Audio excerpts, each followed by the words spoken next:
Il existe des maisons qui règnent depuis des centaines d'années. La maison Bolton règne depuis des millénaires, alors que les Targaryens n'avaient pas encore entendu le mot « dragon », que les Lannister n'avaient pas encore trouvé leur or, que les Baratheon n'avaient pas encore forgé leur premier marteau. Les Bolton portaient déjà des capes faites de la peau de leurs ennemis.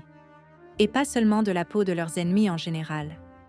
De la peau des Stark, de leurs seigneurs, de ceux à qui ils avaient officiellement prêté serment d'allégeance. Ce n'est pas un conte effrayant inventé pour faire peur aux enfants au coin du feu. C'est un fait historique de l'univers de Martin. Et plus on creuse dans l'histoire de cette maison, plus ce n'est pas Ramsay qui devient effrayant. Ce qui devient effrayant, c'est la durée de tout cela. Aujourd'hui, nous allons passer en revue la maison Bolton depuis ses origines. Les rois rouges de Dreadfort, qui se sont battus pendant des millénaires contre les Stark pour le contrôle du Nord.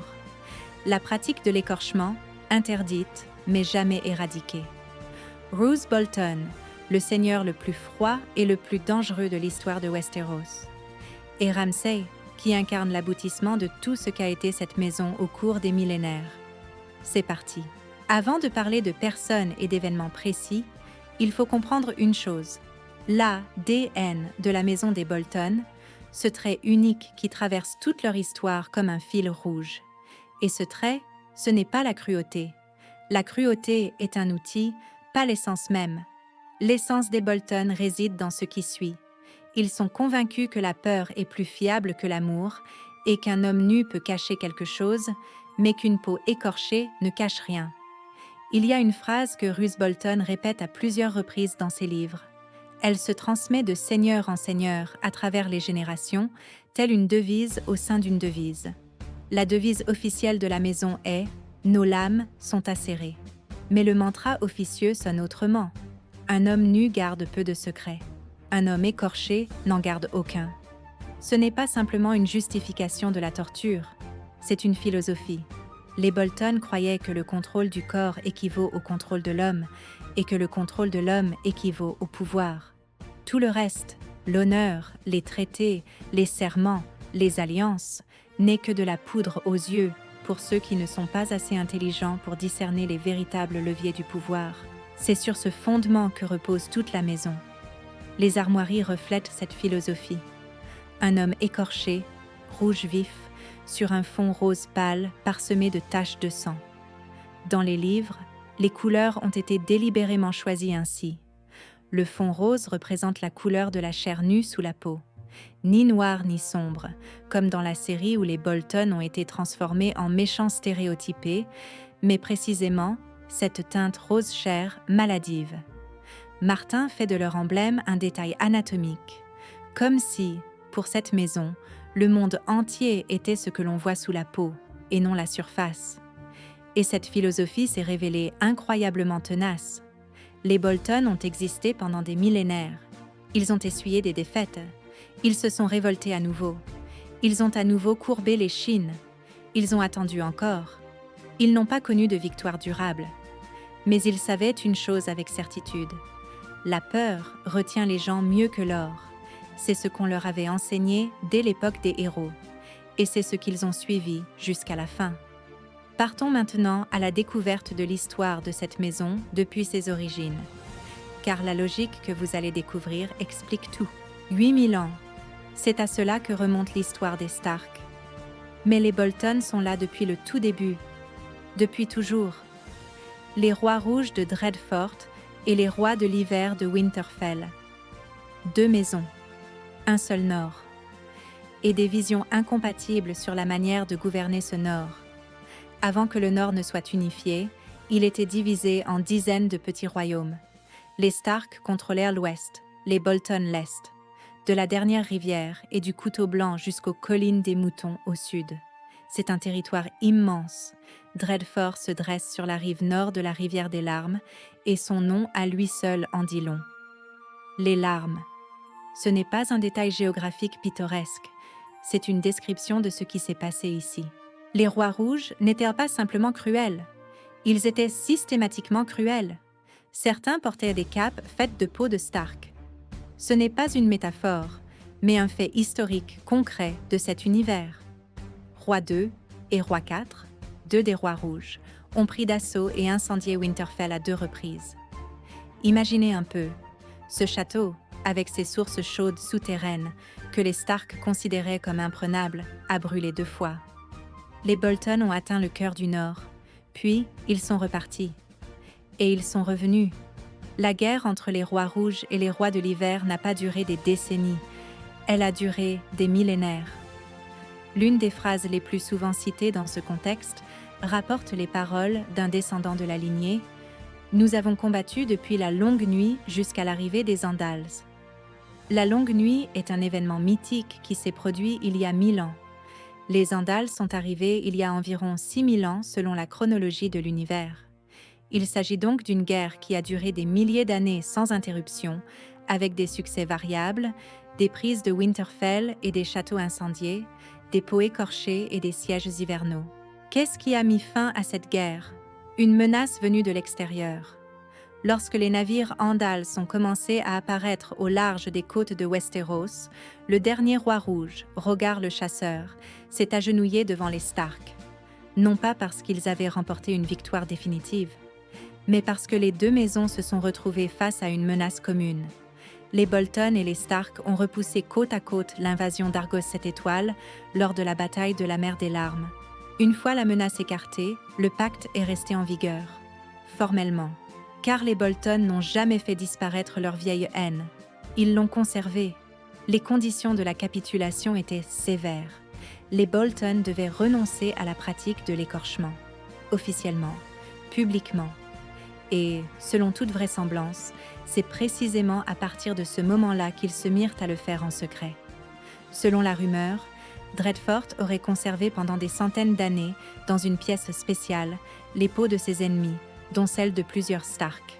Lorsque cette pratique fut interdite et qu'on exigea que la collection soit retirée, elle fut retirée. Mais les couteaux n'ont pas disparu. Et c'est là toute l'essence des Bolton. Ils savent s'agenouiller sans plier leur volonté. Retenez bien ce détail. Il refait surface dans plusieurs centaines d'années. Et le prix à payer sera exorbitant. Le fait que les Bolton soient officiellement devenus les vassaux des Stark ne signifiait pas pour autant qu'ils étaient devenus leurs alliés. Ils étaient désormais une menace maîtrisée. Et les Stark en étaient conscients. Du moins, les Stark les plus avisés l'étaient. Les révoltes n'ont pas cessé. La première grande révolte remonte à l'Antiquité, lorsque les Bolton s'allièrent aux Stark Gris, une branche cadette de la maison Stark elle-même, dans une rébellion contre Winterfell. C'est une manœuvre politique remarquable, convaincre une branche cadette de la maison régnante qu'elle serait mieux lotie avec vous qu'avec ses parents. Il y avait quelque chose de pourri au sein même de la famille pour que cela fonctionne. La rébellion a été réprimée. Les Stark Gris ont été complètement anéantis. Les Bolton ont de nouveau baissé la tête.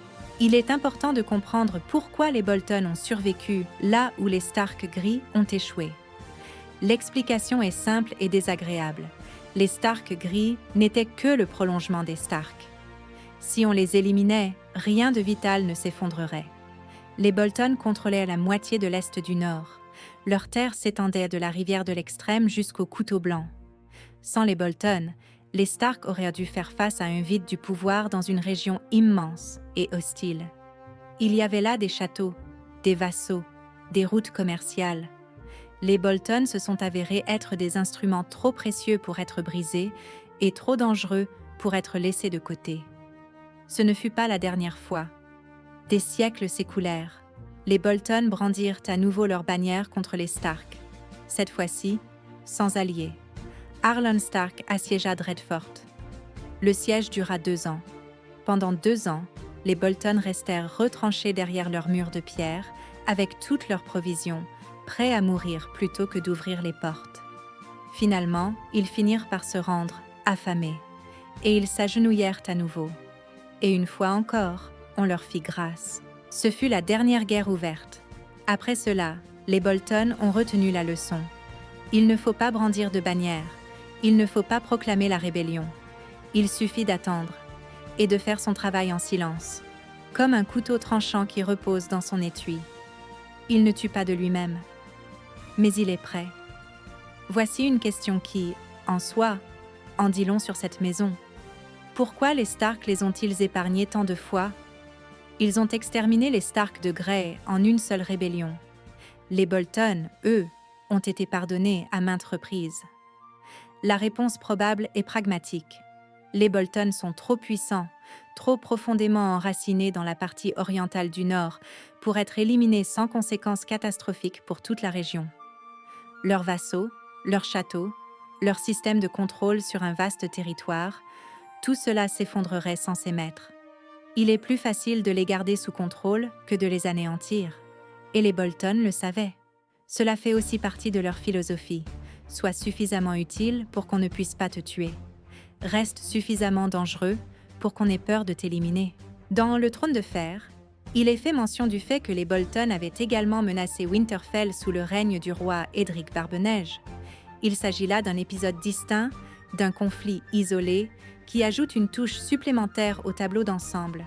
Ce n'est pas une révolte isolée, ni même deux. C'est un schéma qui se répète depuis des millénaires, inéluctable comme une fissure dans les fondations. Chaque nouvelle génération de Stark pensait que les précédentes avaient réglé le problème. Et à chaque fois, le problème revenait. Comparez cela aux autres maisons du Nord. Les Karstark se sont séparés des Stark pendant la guerre, offensés par une décision précise de Robb. Les Humber sont en colère, mais restent fidèles. Les Bolton ne se sont jamais montrés en colère publiquement. Ils ont nourri leur rancœur pendant des millénaires, sans jamais l'exprimer. C'est là toute la différence entre une inimitié ardente et une inimitié froide. Une inimitié ardente éclate et prend fin. Une inimitié froide couve, et couve, et couve, jusqu'à ce qu'elle trouve de l'oxygène. Le mariage rouge est devenu une bouffée d'oxygène. Mais nous y reviendrons un peu plus tard. Il faut d'abord comprendre autre chose, car c'est là que se cache une caractéristique de la série dont on parle presque jamais. Et c'est elle qui explique pourquoi Ramsay n'est pas un hasard. Permettez-moi de m'attarder sur un point important. Tout ce dont nous avons parlé, c'est l'histoire officielle. Les guerres, les révoltes, les sièges, les capitulations, c'est ce qui est visible en surface. Mais les Bolton ont toujours été une maison qui cache quelque chose sous la surface. Et voici ce qui se cache sous la surface de leur histoire. La pratique de l'écorchement n'a jamais cessé. Elle s'est simplement déplacée vers les profondeurs, dans les sous-sols de Dreadfort, dans une pièce particulière que très peu de gens ont vue et dont on ne parlait qu'à voix basse. D'après les rumeurs que Martin met dans la bouche de plusieurs personnages, les Bolton ont continué à pratiquer le fléage des prisonniers pendant tout le temps où ils s'en sont officiellement abstenus. Lorsque Ned Stark a pris ses fonctions de gardien du Nord, il a spécialement promulgué un décret interdisant la pratique du LAI dans tout le Nord. Ce n'était pas parce que la tradition était tombée dans l'oubli depuis longtemps, c'était parce qu'elle perdurait, jusqu'à ces années-là, jusqu'à la génération que nous connaissons à travers les livres et la série. Réfléchissez-y. Ned promulgue un décret, officiellement. Cela signifie qu'à l'époque où il régnait, c'était un véritable problème qui nécessitait une intervention directe. Les Bolton se faisaient passer pour des vassaux loyaux depuis des centaines d'années. Et pendant tout ce temps, derrière les portes closes de Dreadfort, derrière ces épais murs de pierre et dans ces caves glaciales, tout continuait. L'écorchement n'est pas seulement une torture. Dans le contexte de cette maison, c'est une idéologie. Écorcher un homme, c'est aller à l'essentiel, éliminer tout ce qui est superflu, tous les masques et toutes les prétentions, tous les atours et tous les statuts. Sous la peau, nous sommes tous pareils. Roose Bolton le savait mieux que quiconque. C'est précisément pour cela qu'il parlait à voix basse toute sa vie. Il ne criait pas, ne menaçait pas. Il se contentait d'observer. Et tous ceux qui se trouvaient dans la pièce savaient ce qui se passait dans sa tête. C'est là un détail important qui distingue les livres de la série. Dans la série, les Bolton sont représentés dans des tons noirs et rouges, l'esthétique sombre typique des méchants. Dans les livres, leurs couleurs sont roses et écarlates. Le fond rose de leur bannière est précisément la couleur de la chair nue et écorchée. Martin a fait de leur blason un détail anatomique littéral. C'est la philosophie visuelle de la maison, intégrée à l'héraldique. La série les a rendus plus sombres et plus effrayants visuellement. Le livre les a rendus plus effrayants par la précision de leur sens. Il y a encore une chose dont on parle rarement, et c'est là que ça devient vraiment intéressant. Car parmi les théories des fans, il y en a une qui trouve son fondement dans le texte même. Parmi les récits du Nord, il existe une légende sur le roi de la nuit. Le 13e lord commandant de la garde de nuit, qui aperçut une femme de l'autre côté du mur, l'amena au fort de la nuit et se proclama roi, la désignant comme reine. Il régna pendant 13 ans grâce à la magie noire. Il fut renversé par les efforts conjoints des rois du Nord et des sauvageons. Question. Qui était cet homme avant de devenir le roi de la nuit? Voici ce qu'en disent les sources dans l'univers de Martin. Selon une version, il s'agissait d'un Stark. D'après d'autres, il s'agissait d'un Bolton, d'un Nord, d'un Flint, d'un Umber ou de Magnar Skagos. Personne ne le sait avec certitude, car tous les documents le concernant ont été délibérément détruits. Il s'agit d'une théorie, pas d'un fait établi, mais elle est intéressante dans la mesure où les livres indiquent clairement que Dreadfort s'est soulevé lors de rébellions avortées dès le début, et où certaines sources de l'univers mentionnent explicitement l'origine boltonienne du roi de la nuit comme l'une des hypothèses possibles. Si cette théorie est vraie, alors la chose la plus effrayante que le Nord ait jamais engendrée pourrait provenir de Dreadfort. D'une maison aux lames acérées, d'une maison qui portait les peaux d'autrui. C'est bien sûr une hypothèse, mais elle s'inscrit dans le tableau d'ensemble. Les Bolton ont toujours occupé la place la plus sombre de tout ce qui existait dans ce monde. La frontière entre la cruauté des hommes et quelque chose de plus ancien et de plus effrayant. Et c'est en partie ce qui rend leur histoire si dérangeante. Mais revenons aux faits avérés. Car ce qui suit raconte l'histoire d'un homme bien précis, qui a incarné tout cela mieux que quiconque avant lui depuis un millénaire. Il s'appelle Roose Bolton, seigneur de Dreadfort, le seigneur Sansu, un homme dont la voix ne s'élevait jamais au-delà d'un murmure, un homme que Ned Stark n'a jamais aimé, mais qu'il a toujours utilisé, un homme qui est devenu gardien du Nord après avoir tué de ses propres mains son seigneur légitime. Pour comprendre Rhaegar, il faut d'abord comprendre qui est Ned Stark. Il ne s'agit pas de retracer sa biographie, mais d'en saisir la philosophie. Ned croyait en l'honneur comme principe fonctionnel. L'honneur n'est pas une abstraction. Ce sont des engagements que l'on tient, des accords que l'on respecte, des serments auxquels on reste fidèle, même si cela ne sert à rien. Pour Ned, l'honneur fonctionnait comme une boussole. Il allait là où elle l'indiquait. Roose Bolton, c'est le même Nord, la même terre glaciale, les mêmes mœurs austères, mais l'antipode dans chaque mot. Roose croyait en ce qu'il appelait le réalisme. Le monde n'est pas régi par les obligations, mais par la peur et la force. Les traités existent tant qu'ils sont avantageux. Les serments ne sont tenus que tant que le prix de leur violation est plus élevé que celui de leur respect. L'honneur est un luxe que seuls peuvent s'offrir ceux qui disposent d'armées suffisantes pour survivre une fois que la chance leur aura tourné le dos. Et vous savez quoi? Dans l'univers de Martin, Roose a plus d'arguments que Ned. Ned est mort. Roose a vécu longtemps et a trouvé la mort aux mains de son propre fils, qu'il avait lui-même engendré. Dans les livres, Roose est décrit comme un être presque surnaturel.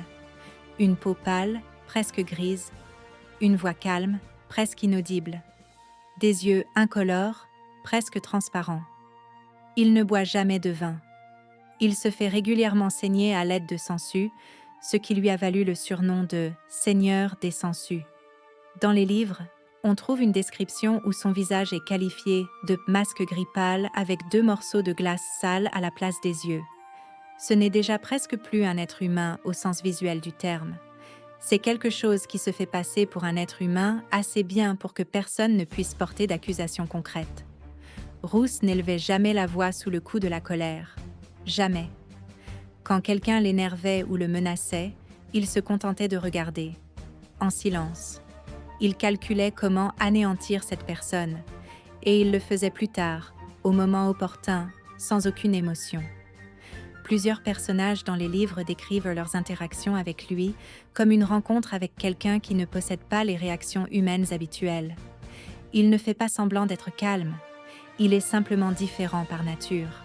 La série a présenté Roose sous un autre jour. Michael McElhatton, lui a donné un peu plus d'humanité, un peu plus de franchise dans ses dialogues, un peu plus d'interaction avec Ramsay. C'est un choix compréhensible pour la télévision. Il faut un personnage que le spectateur puisse entendre, et non une simple ombre. Mais dans les livres, Roose est d'autant plus effrayant qu'il est imprévisible. Le lecteur n'est pas sûr de ses intentions jusqu'aux noces pourpres, bien que des indices soient disséminés dans les 3 livres. Voici l'un de ces indices. Après la bataille de Greenford, lorsque l'armée des Stark a été vaincue, c'était intentionnel. Roose plaçait ses propres hommes là où ils avaient le plus de chances de survivre, et les hommes des autres maisons là où ils seraient tués. Il a méthodiquement éliminé les héritiers des familles du Nord, par l'intermédiaire d'autres, tout en préservant sa propre armée presque intacte.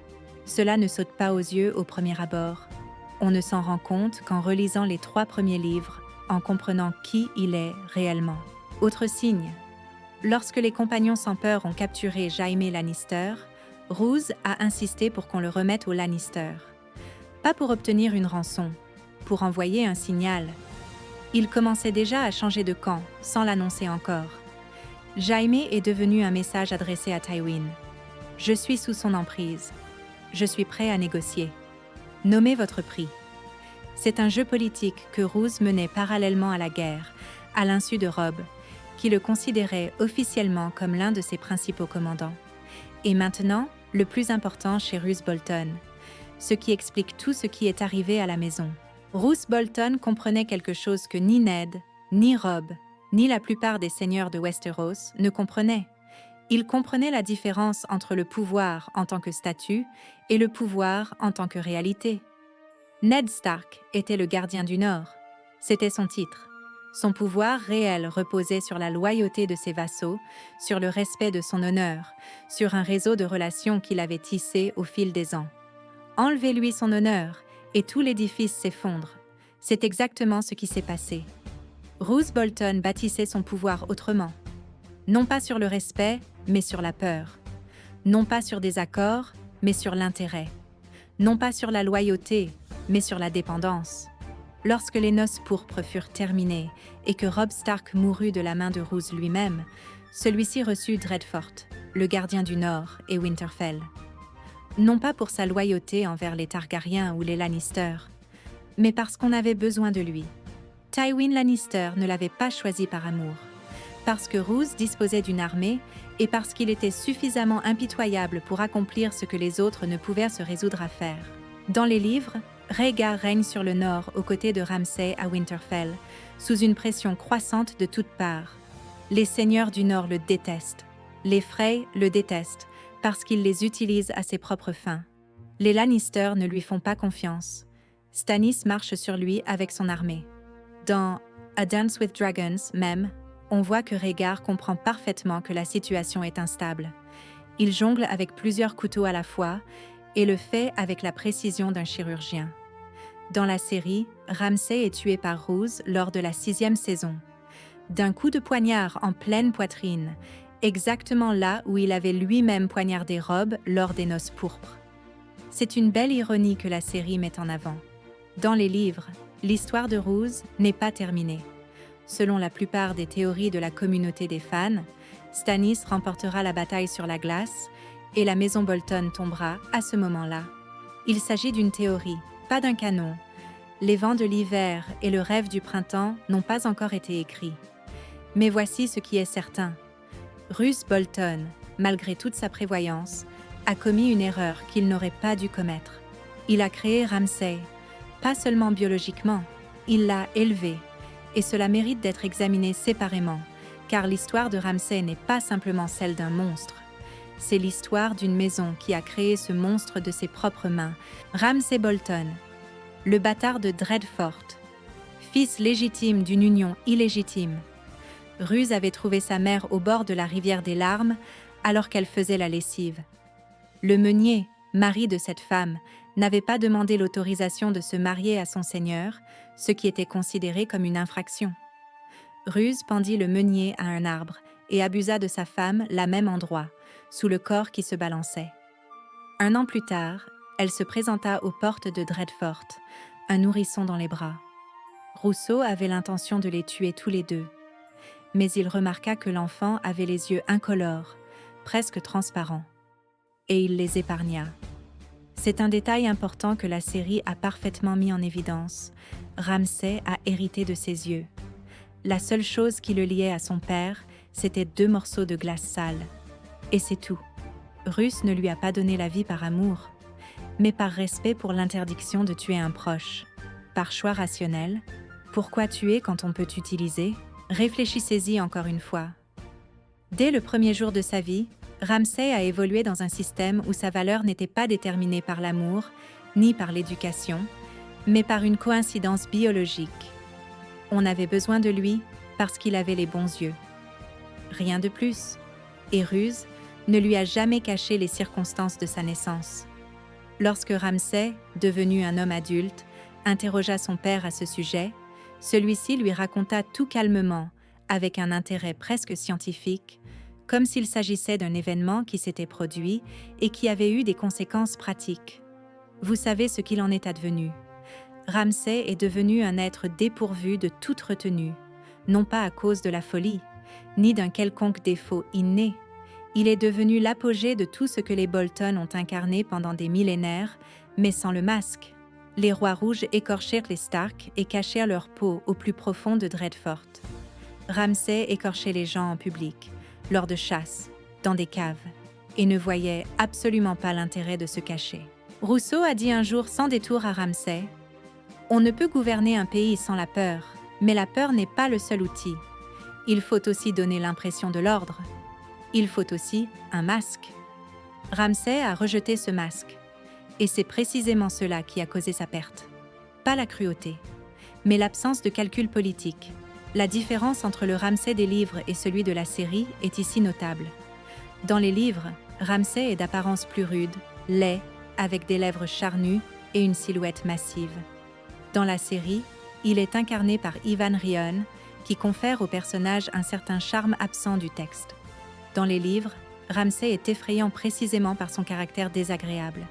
Ce n'est pas un méchant charismatique, mais quelque chose de hideux et d'inexplicablement dangereux, comme un animal venimeux dépourvu de beaux motifs. Une autre différence fondamentale, dans les livres, Ramsay n'est pas le principal antagoniste du Nord, c'est Roose qui occupe cette place. Ramsay est cruel, Ramsay est dangereux, mais il n'est qu'un instrument, même s'il est incontrôlable. La principale menace émane du calcul froid de son père. Dans la série, les auteurs ont déplacé l'attention sur Ramsay, le présentant comme un méchant plus spectaculaire, et cela se comprend. Ivan Rheon est magnifique dans ce rôle. Mais cela change le sens de l'histoire. Roose est devenu moins effrayant dans la série. Dans les livres, il est bien plus important. L'histoire de Theon Greyjoy, devenu Smelly, est abordée de manière bien plus détaillée dans les livres que dans la série. Dans A Dance with Dragons, des chapitres entiers sont écrits du point de vue de Theon et montrent Dreadfort de l'intérieur. Ce n'est pas simplement une histoire de torture, c'est l'histoire de la destruction systématique d'une personnalité. Theon ne savait plus qui il était. Il ne se souvenait plus de son nom. Il ne se souvenait plus de son passé. C'est exactement ce que Ramsay avait voulu obtenir. Non pas un homme brisé qui a peur, mais un homme qui n'existe plus. Il ne restait plus qu'une fonction. Dans ce contexte, le château de Dreadfort devient une métaphore. C'est un lieu qui met les gens en pièces. Il leur arrache la peau, leur nom, leur passé. Il ne laisse que ce qu'il y a de plus bas. Et c'est précisément ce que les Bolton ont fait pendant des millénaires. Seul Ramsay l'a fait littéralement, sans métaphore et sans masque. Dans la série, son arc narratif atteint son apogée lors de la bataille des bâtards. Jon Snow l'emporte, Ramsay perd et meurt, déchiqueté par ses propres chiens affamés dans la cage qu'il avait lui-même construite. C'est la fin que l'univers à la Martin exige. On meurt à cause de ce qu'on a soi-même créé. Ramsay a mis en place un système de terreur à l'aide de chiens, de chasse et de caves. Il est mort à cause des chiens. Et c'est là que se pose une question qui mérite qu'on s'y attarde. Le miroir des générations. Car dans l'histoire des Bolton, il y a un schéma qui se répète sans cesse. Voici une tendance que j'ai commencé à percevoir à mesure que je m'enfonçais dans cette histoire. Les Bolton ont toujours suivi le même schéma. Encore et encore, au fil des siècles et des millénaires, ils se sont élevés, ils ont été écrasés, ils se sont inclinés, ils ont attendu. Puis, ils se sont élevés à nouveau, et à chaque fois, leur ascension était due à la faiblesse d'autrui, et non à leur propre force.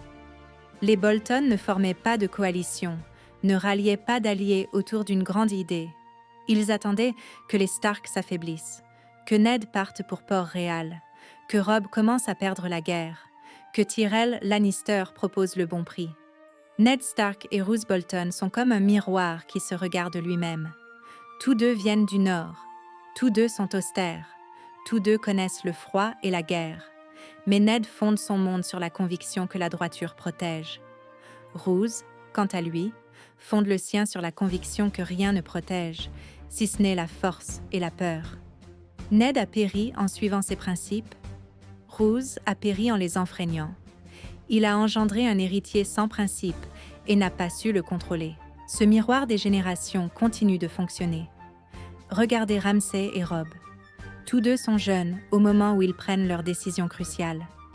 Tous deux ont accédé au pouvoir, non pas grâce à leur maturité, mais par la force des circonstances. Tous deux ont surestimé la peur qu'ils pouvaient les contrôler. Robb pensait que son honneur suffirait à retenir ses alliés. Ramsay pensait que sa cruauté suffirait à contrôler tout le Nord. Tous deux se sont trompés sur un point. Ils n'ont pas compris ce qui lie réellement les gens. Et Sansa, cette jeune fille que Ramsay avait épousée pour consolider son pouvoir sur le Nord, s'est avérée être précisément celle qui a joué un rôle clé dans sa défaite finale. Les Bolton, forts d'une histoire millénaire de victoire sur les Stark, et c'est finalement une Stark qui les a anéantis. Il existe un autre parallèle que presque personne ne remarque. Roose II, l'un des anciens rois rouges, s'était emparé de Winterfell et l'avait incendié il y a des milliers d'années.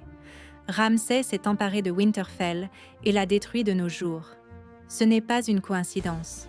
C'est une répétition littérale des milliers d'années plus tard. La même terre, les mêmes murs, le même château. Les Bolton s'en sont emparés à nouveau. Et ils l'ont à nouveau perdu. Comme si l'histoire de cette maison avançait en cercle et non en ligne droite. Chaque cercle est un peu plus grand que le précédent. Les enjeux sont un peu plus élevés. La chute est un peu plus terrible. Martin aime ce genre de parallèle. C'est son procédé de prédilection, des motifs qui se répètent à travers les générations, des destins qui trouvent un écho chez les descendants. Les Bolton en sont l'illustration parfaite. Mais il y a autre chose, quelque chose de plus profond. Dans les livres, les armoiries sont roses et écarlates. Dans la série, elles sont noires et rouges. Ce changement n'est pas fortuit. Le rose, couleur de la chair nue, est interprété dans les livres comme une déclaration explicite de Martin sur la nature même de cette maison. Ils enlèvent les couches, au sens propre comme au sens figuré. Une maison qui n'existe que pour comprendre ce qui se cache sous la surface. Dans ce contexte, on peut envisager la devise de la maison sous un autre angle. Nos lames sont affûtées. Ce n'est pas une menace à la manière d'un cri de guerre, c'est une affirmation de notre métier. Nous maîtrisons notre art. Nos outils sont en bon état. Nous sommes prêts à travailler. Ce n'est pas le langage des guerriers. C'est celui des chirurgiens, libérés du poids de l'éthique. Comparez cela avec « L'hiver est proche » des Stark. C'est un avertissement. Le monde est dangereux. Préparez-vous. Nos lames sont affûtées n'est pas un avertissement. C'est un constat. Nous sommes une menace constante, aiguë, prête à être mise à exécution. En tant que bâtiment, Dreadfort en dit long lui aussi. Dans les livres, c'est un château massif en pierre aux murs épais, doté de cachots souterrains, de couloirs étroits et d'une pièce particulière.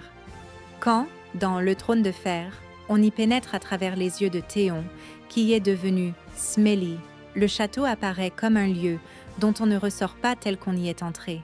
C'est un espace conçu pour démembrer les gens, et pas seulement physiquement.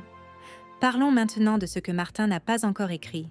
Les vents de l'hiver paraîtront un jour, et ils raconteront très probablement la bataille sur la glace, au cours de laquelle Stannis Baratheon attaquera les Bolton au mur de Winterfell.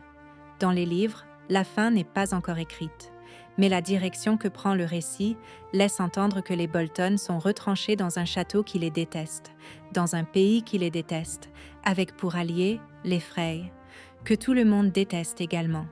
Il est impossible de tenir indéfiniment dans une telle situation. Il existe une autre théorie issue de la communauté des fans qu'il est difficile d'ignorer. Il s'agit bien d'une théorie, et non d'un élément canonique. Elle suggère que Roose Bolton serait d'une manière ou d'une autre liée à l'ancienne magie noire de Dreadfort. Sa pâleur surhumaine, sa froideur émotionnelle totale, son habitude de se faire saigner par des sangsues, ses yeux identiques à ceux de Ramsay, tout cela contribue à l'image de quelque chose de plus ancien qu'un simple seigneur cruel. Le texte ne le confirme pas explicitement, mais il ne le réfute pas non plus. Martin a délibérément laissé Ruse mystérieux. Ce qu'il y a de si inhumain dans sa nature s'explique rationnellement par la psychopathie, ou ne s'explique par rien. Quelle que soit la véritable réponse, une chose est sûre, Dreadfort est un endroit qui engendre quelque chose de particulier. Pas des méchants au sens classique du terme, quelque chose de plus systématique. Voici mon avis sur la maison des Bolton. Ce n'est pas la maison la plus puissante de Westeros, ni la plus riche, ni la plus influente, mais en termes de simple survie, ils sont phénoménaux. Des millénaires passés dans l'ombre des Stark, des millénaires à jouer officiellement les seconds rôles, des révoltes, des défaites, des genoux pliés, puis encore des révoltes. Et finalement, ils ont tout de même atteint Winterfell. Ils ont atteint le trône qui, pendant des siècles, leur avait semblé inaccessible. Et ils l'ont perdu en quelques années. C'est là toute la triste vérité concernant la maison Bolton. Ils savaient attendre, ils savaient endurer, ils savaient s'agenouiller sans pour autant plier leur volonté. Mais ils ne savaient pas conserver ce qu'ils obtenaient, car la peur ne retient les gens que tant qu'elle est plus forte que la soif de vengeance. Lorsque Jon Snow est arrivé avec son armée, lorsque Sansa s'est présentée non pas comme une victime, mais comme la co-commandante de cette armée, la peur a cessé d'agir. Et il ne restait presque plus rien de la maison Bolton. Dans les livres, l'histoire n'est pas terminée. La fin est encore à venir. Mais la tendance que nous avons observée n'a pas disparu. Les Bolton se sont relevés. Ils ont été écrasés. La seule question est de savoir s'ils vont à nouveau s'incliner. Ou si, cette fois-ci, ils seront anéantis. Si cette logique est juste, la réponse se trouve déjà dans leur héraldique. Un fond rose, la couleur de la chair nue, la couleur de quelque chose dont on a retiré toute protection. Les Bolton ont vécu des milliers d'années en écorchant les autres, et à la fin, ils ont tout perdu en une seule génération. Peut-être que Martin voulait justement dire cela. La cruauté, en tant que philosophie de survie, fonctionne. Longtemps, très longtemps. Mais elle a ses limites. Quand tu as écorché tout le monde autour de toi et que tu te retrouves seul, tu te rends compte que toi aussi, tu es vulnérable et que les lames acérées coupent dans les deux sens. Dites-nous dans les commentaires ce que vous en pensez. Ruse aurait-il pu conserver le Nord s'il avait trouvé le moyen de maîtriser Ramsay? Ou la chute de la maison Bolton était-elle inévitable? Et abonnez-vous pour ne pas manquer la prochaine analyse.